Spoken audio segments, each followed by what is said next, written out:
The Noozle3D string launcher link is a very convenient product that allows you to connect two string launchers together for easier battles. What you get in the package is the launcher link itself, along with the string link handle that allows you to connect both strings together. The link itself is very straightforward. It's divided into two sides that fit into each individual launcher separately.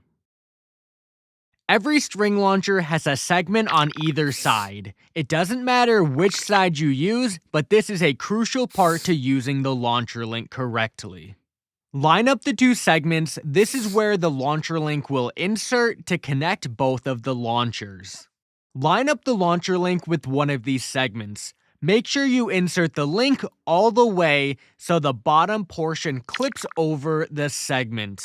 Repeat this process with the other string launcher, and now your launchers are linked together. They should not be coming apart. Let's move on to the handle.